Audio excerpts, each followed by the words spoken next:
Good day, YouTube. This is the Sparrow Sunshine Gardener. I hope everyone is doing well and having a good day. I wanted to come in briefly today and just basically talk to you guys about a couple of things. First, in this video, you will see me actually getting ready to start to prune my Kiefer pear tree. It's a dwarf size Kiefer pear tree, and I've probably had it about maybe 6 or 7 years, if not longer. I haven't really kept good track of that. But anyway, the tree has never fruited, and so I want to go ahead and trim it in hopes that trimming it will actually induce it to actually start to grow, and in addition to that will start to fruit in the later years, not particularly this year. So what I'm doing in this video is I'm actually looking for wood of the tree that has crossing branches or basically non-productive limbs. So that's pretty much what I'm doing.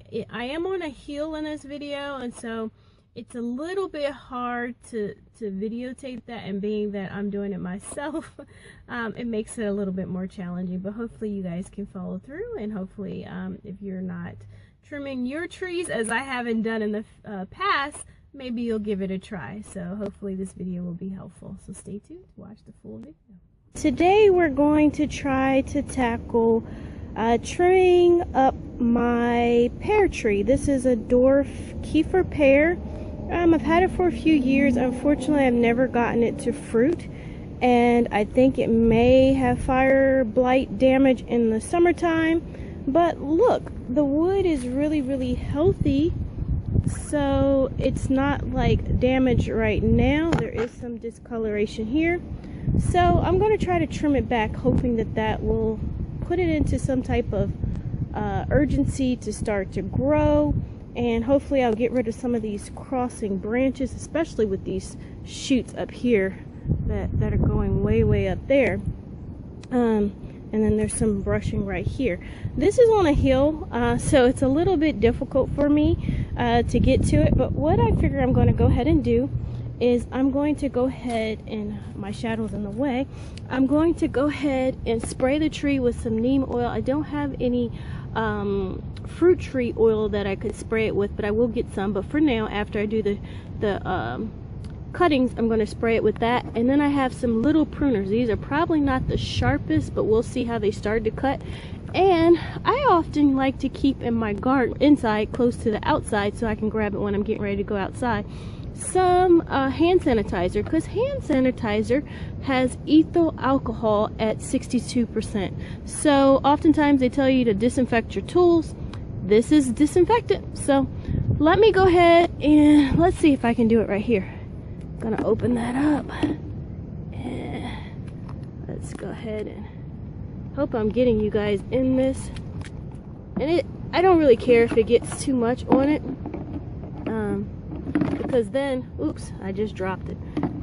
Geez, again, this is on a hill, so I'm just gonna spray some more and shake it off, and now I think it's good to cut. So let's try to go ahead and get this little branch. So this little branch is growing inward.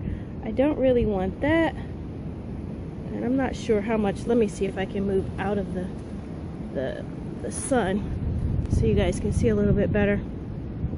And I'm going to try to cut that at an angle. Okay, so looks like the little clippers are okay. There's this branch right here in the middle. That one is a little tough, but I'm gonna just keep going at it. I don't want to break it. May have to come back with my handsaw.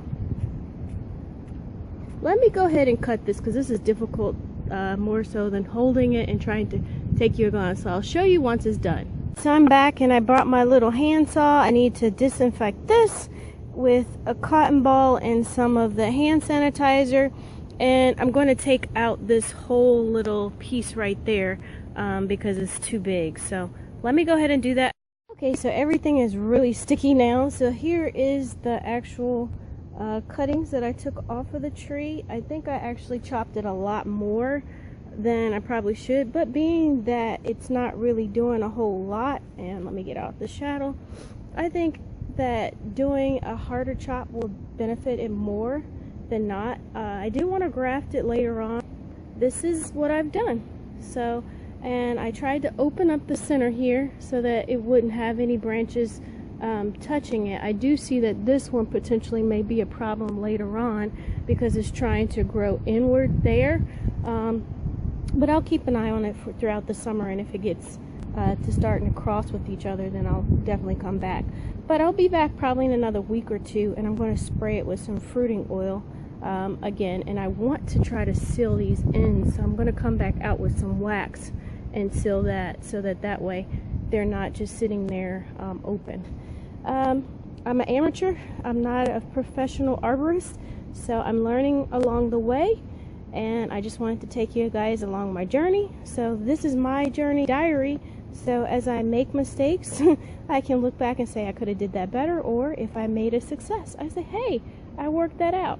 To finalize this process of my little pear tree, I came back out here with a lighter and some wax, and I put some wax over the heavy cut areas so that to seal that off until I come back with some fruiting oil. Hopefully that'll hang tight until I get some more